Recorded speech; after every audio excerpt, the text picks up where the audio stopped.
Welcome to the Friday edition of Juan's World. And today my title, How to Write a Book, is really a kind of catch-all for a lot of things I want to talk about. I want to talk about writing in general. I want to talk about publishing. I want to talk about a lot of things. Writer's block.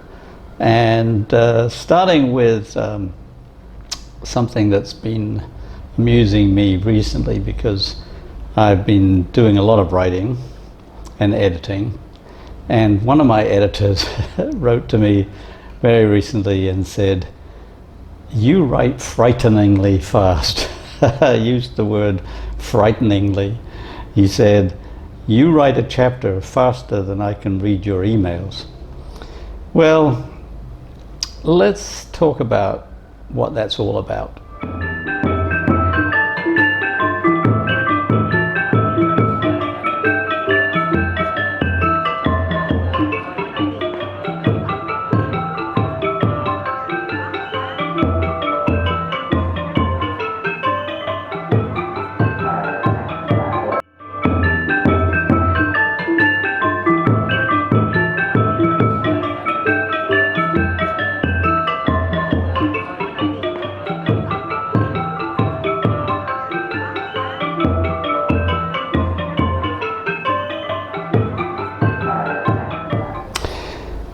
Now, the first thing I want to say is that I believe that writing and thinking are more or less the same thing. They're just in different spheres. That is, you can think just in your head, whilst you're doing the dishes or driving the car or something. And there's thinking on paper. And that's one of the things I do, but I think on paper in two quite different ways. One of the ways I think on paper is just to get my thoughts down. I've had a lot of ideas and I want to just put them down and organize them. And sometimes I really don't quite know what my idea is, and I need to put it on paper in order to give it some coherence. I also do that in talking, as I'm doing now. I have an idea about what I want to say today, and by doing my thinking out loud, I'm helping to crystallize those thoughts. And that's how I used to lecture a lot. And my students frequently got lost in what I was doing, because I would often meander around because my thinking was out loud. Well, thinking out loud on paper is sort of the same thing. So let's unpack some various ideas here. My students would quite frequently come to me middle of the semester when I'd set them a research paper for a seminar or some other class that I was teaching. Let's say I'm teaching about kinship, and I'd ask them in the most general way to write me, let's say, a 6,000-7,000 word research paper on some topic of interest in kinship. And they'd come to me and they'd say, "Oh, Professor, I have writer's block." And my inevitable answer was, "No, you don't have writer's block. You have thinker's block. It's not that you have all these wonderful ideas and you are somehow blocked in the process of writing. You don't have any ideas." And that's one of the reasons that many students, or people in general, can't write, because they don't have anything to write about. That's fine. I don't expect the general population of any country to spend time writing things, people don't write. I get incredibly frustrated these days because we've got immense vehicles for communicating with one another, and I'm sitting in isolation in Cambodia. All of my friends scattered all over the world, 5 continents, and I like to communicate with them, and so I'll write them an email saying this is what I'm doing. You know, the other day I was walking down the street and this man all dressed in white who normally bows to me for whatever reason, I have no idea. He bows very solemnly 3 times and then leaves. But yesterday he gave me a can of coffee flavored Coca-Cola. Didn't say a word, just walked away. So I'll write that down in an email and other things that are going on. And I estimate that fewer than 1 in 5, maybe more like 1 in 10 of my friends replies. Or if they do reply, they'll say something like, oh, gosh, your life is interesting. Nothing much to say here. And that's it. And part of the reason is that people don't like writing. And they don't like writing because it's not something that they're used to doing. It's associated mostly with school or university where they were forced to write essays, maybe a senior project, which was the biggest thing they had to write, 50, 60 pages or something like that, and they hated it. Oh, well and good. I like writing. I find it immensely useful for pulling my thoughts together, and I get just sheer joy out of writing. And so yes, I write terrifyingly fast because I have a lot of things I want to put down on paper. I don't see it as at all mysterious, but I realize that it's something that you have to practice. It's like playing the violin or playing football or whatever. You don't just pick up a violin and all of a sudden you're playing Bach or Mendelssohn or whatever. You don't just go out on the football field and start scoring goals immediately. You have to spend a lot of time practicing. I'm estimating, I can't really put a firm figure on it, but when I was about, let's say 15, I think, my English teacher had this idea that good writing comes from reading good writing. And he developed a system of study for the English O-level exams in England that involved reading a book a week and writing a book report every week for 5 years. And that's one of the things I did. I picked a book each week that I wanted to read and critiqued it, and on to the next. I don't think that by the time I was 16 and did my O-level English exams that I was terribly good. I didn't get a very good grade. Through the 6th form, I had to write an essay every week in history, sometimes 2 a week, because I was doing 2 subjects. I was doing European history of the 19th century and the Roman Revolution, the period of transition from the Roman Republic to the empire of Julius Caesar to Augustus. So for each of my teachers, I had to write an essay, usually 1 a week. Not so much. I did Latin and Greek as well. Most of that was just translation. Then when I got to college, to university at Oxford, we had a tutorial system. I had to write an essay of about 6,000 words every week. And when I was in my third year, my final year, I had to write 2 essays a week.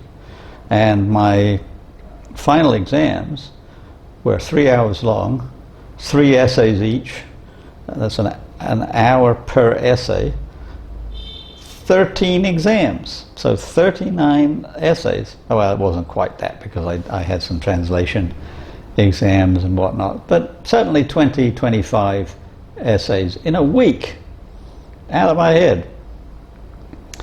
And from there, it's just continued. I've just always written a lot every day.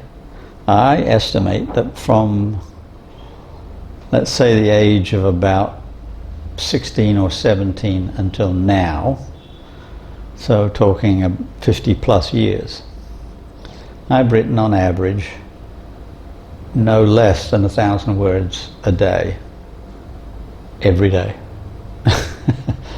So you can calculate how much that is. It's a lot.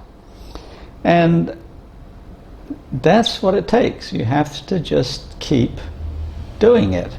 And I don't know whether I'm getting any better. You know, you learn certain tricks, like don't keep using the same word over and over again. Don't start every sentence with so, you know, because it gets dull. You know, you've got to keep the reader interested in your thoughts. Know your subject matter.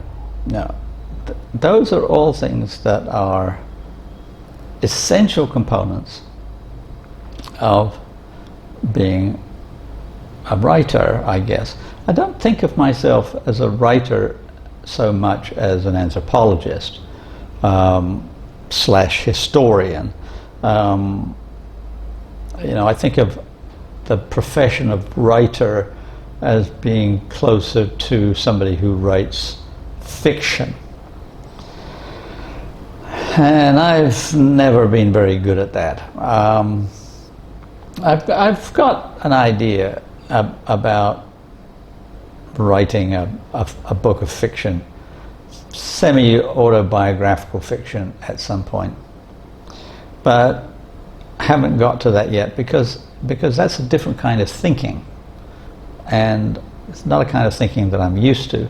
I do love to read fiction. I'll read a novel in a day or a couple of days if I get into it. Really enjoy it, but I don't know that craft as well as I know the craft of writing history or writing anthropology. Which leads me to another, so I think it's more of an annoyance than an amusement, that I go on Facebook pretty often, a few times a day, because my blogs are up on Facebook and my friends post various things now and again, and I have 1 or 2 friends who like to write about their adventures, particularly if they're travelers. Now, not many. A lot of my friends travel a fair bit. During the pandemic, not so much, but otherwise they go to a lot of different places because travel is affordable and easy these days. And they'll, you know, write little pieces, and at some point one of their friends in the comment section will say, "Oh, I love your stories, you should write a book." And at that point I always gnash my teeth, because they have no idea of what it takes to write a book. And there are many components. It's not just the actual writing the book, it's the finding a publisher, the distribution, editing, and so forth. But let's leave all that aside for the moment and let's just think about what it takes to write a book. Now, we've always had at our disposal the means to write a book. That is, as long as you've got a pen or pencil and a notepad, you can write a book. You just sit and write. And that's how I used to write books before personal computers became popular and available. I used to sit at a desk and open the pad and start writing. And then when I'd finished, I would type it up on an electric typewriter and submit it. It's painful, but nowadays it's very, very easy to go through all the steps of publishing, from writing. You can use a laptop or paper and pencil if that's what comes easy to you, and put it all together. And if you want to, if you don't want to go to the trouble of finding a publisher and all of that kind of stuff, you can just produce a Kindle edition through Amazon. They have a thing called KDP, Kindle Direct Publishing. You just format the book, upload it to Amazon. There's various things you have to do to get it in the right format for them. But once you've done that, then there it is. It's available. Anyone can access it, and you can have it free, or you can ask people for a certain donation or whatever. And I've done a couple of those myself. But if you're really thinking about writing a book for general consumption, then you've got to find a publisher. And that is a task in itself. I have a notebook on my desk with lists of all of the publishers I've written to about all of my books, and all of the ones who've rejected all of my books. I have several hundred rejections. And the thing here is not a matter of so much whether the book is any good. That is an important point. An editor can look at a book and say, this book isn't very interesting for whatever reason. Or they may say, this book is fascinating, but we don't publish books in this area. I had about 10 rejections a few months ago for a book that I've written on Argentina, and I think all of them, I don't remember exactly, I have to think a little bit more deeply about it, but I think all of them said, we don't really publish ethnographies of Argentina. Try such and so. But then sometimes they'll also look at a book. I've got one right now that's in this limbo. It says, yeah, it's a really interesting book, but I don't know if I can sell it. And of course that's one of the main things, what we call the bottom line. You know, when people say the bottom line is, they may mean a lot of things, but for a publisher the bottom line means, am I going to make a profit? Because publishing books costs money. And just because a book is interesting, useful, and so forth, doesn't mean that they can publish it if they're not going to be able to make money. Now, there was a time before the internet when publishers could pretty much guarantee that any book that they published would be bought by university libraries across whatever country they were publishing in. Like in the United States, a book that, let's just say, take one of my examples, my dissertation was published by Cornell University Press. And at the time, Cornell knew that 500 of the books that they produced would be bought by university libraries, because certain universities, Yale, Harvard, Chicago, UCLA, so 500 of them bought every single book that Cornell published. And so the way that they worked it was that they would publish 500 hardback copies of the book for libraries, and they would put a slightly inflated price on the hardback, and the receipts from the hardback would pay for all the other copies which they would produce in paperback, which were a lot cheaper. They'd make a little bit of money on the paperback, but they'd get their costs back from the hardback. And if they could guarantee the publication of about 2,000 books, that is 500 hardbacks and 1,500 paperbacks, then they would take it on. And if they couldn't, then they wouldn't. Even though the subject matter was interesting, well researched, whatever, they would take it on because they would get their money back. And if they were lucky, if the book took off for some reason or another, then they would make a profit. Now also at those times, university presses were subsidized by their universities. I published a book with the University of Texas Press, and the editor I was working with there said, we have to be a little careful here because we used to get a subsidy of $1 million from Texas University. $1 million in around, I think 1989, something like that.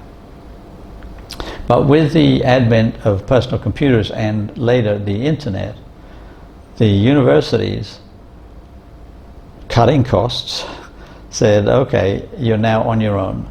You have to make a profit on your own. If you decide that you want to publish the definitive work on the digestive system of penguins, which will be, maybe 100 copies a year or less. You're going to lose money on that. Then you've got to find something like The Lord of the Rings or Harry Potter to make up for it. And that's how presses work. They will rarely take on a work that is worthy in and of itself, but is not going to sell many copies unless they can balance it with other works that make them a lot of money. So, as in many other spheres in the modern world, the bottom line, money, is what talks. So if you're going to produce something for a press, you have to convince the press that there is a readership. And so when these friends of my friends say to somebody, oh, your stories are so wonderful, you should write a book. That book probably is interesting to that person's friends and not many others. And so their best option would be to go with Amazon's Kindle direct publishing. That's fine, doesn't cost anything. Another alternative, which is a huge scam, is to go with what's usually called, popularly anyway, vanity publishing or self-publishing. And there are a ton of publishers who will write to you and say, oh, if you're interested in publishing X, Y, and Z, do it with us. We'll help you out for a mere $10,000. We'll do all the editing and printing and distribution and marketing. Oh, and by the way, if you really want to sell the book widely, then we'll need another $10,000 for our marketing services, and so on. And that's just a huge scam. That's the kind of thing where you go with that publisher and you commit to 2,000-3,000 copies, and you end up with them in your garage or in your basement because nobody wants them. So to write a book, you have to have a good idea. You have to not only have a good idea, you have to write in such a way that other people not only understand that it's a good idea, but understand that it's an idea that has a bearing on their lives also. It's one of the reasons that there are so many self-help books available on the market, because people are often beating themselves up saying, you know, why do I procrastinate so much? Why can't I be happier? Why don't I travel more? And blah, blah, blah, blah, blah. And they'll go to a bookstore or online and they'll see a book that says, you know, procrastinate no more, or, you know, 5 ways to prevent procrastination, or 5 ideas of the most successful people in the world, or whatever. Because people also sometimes have an idea that they'll go into business for themselves, and but they don't know how to set up a business or put their ideas into marketable form or whatever. Well, I would say, I again, you know, do not want to put numbers on things, but it would be something on the order of 99.9999% of people either don't want to write a book, which is just fine, can't write a book, or don't have any ideas that anyone wants to read. So then what about my books? Well, the one book that frustrates me more than anything else is that I've got a blog which has been going now for 7 years. It's had about 1 million hits. It's not viral or anything like that, but it gets about 1,000 hits a day, and it's about today's anniversary. Like today, when I'm actually doing this recording, is July 1st. It's Canada Day, so I've just written a blog post about Canada Day, and each of the blog posts has a recipe at the end. And so I've given a recipe for Noami bars, which I didn't realize was a thing, but apparently it's a thing in Canada. And so there it is, you know, a little story about the day and a little recipe for the day. And I'd love to turn that into a book. And it would be a book that just starts at January 1st, goes to January 2nd, 3rd, 4th, all the way through to December 31st, with a little story for the day and a recipe for the day. And it seems like a good idea, but I have no end of rejections of that book. I got very close once. I got one publisher who was really pretty interested. But as a small publisher, I only publish about 5 books a year, and took my proposal to the committee, who were very interested but said, no, we would prefer this other book. And so that was that. And I haven't pursued it anymore. So the thing about writing a book is that you've got to have an idea. You've got to be able to put your ideas on paper. That is, you've got to be a writer. And you've got to have a certain amount of persistence maybe a lot of persistence, to be able to sit at your desk day after day after day, read rejection after rejection after rejection, not take it to heart, not take it personally, and say, okay, and then send it back out. And just keep doing that over and over and over again until you get a bite. Yeah, like fishing in a way. Sling your hook in the water, don't find any fish in this particular part of the stream, go to another part, try again. And eventually, if you're any good at fishing, you'll catch a fish. If you're any good at writing and you are persistent and passionate, you'll get a publisher. But it's going to take all of those things. I have another blog called Passion, Intellect, Persistence. And those are the 3 ingredients of publication. You've got to be passionate about your subject, you've got to be smart about it, and you've got to be persistent. I should perhaps also add another P, practice. You've got to keep writing. You've got to be an engaging writer, and that just takes time. All right, well, that's sort of my rambling thought for the Friday edition of Juan's World. Tuesday, I think I'll get back to cooking, but I don't know. I just got the ingredients for what they call green curry in Cambodia, so I might show you how to make a green curry, but I'm not sure yet. Meanwhile, please tell your friends, particularly those who are interested in writing a book. Please like and subscribe, and I will see you on Tuesday. Have a good weekend.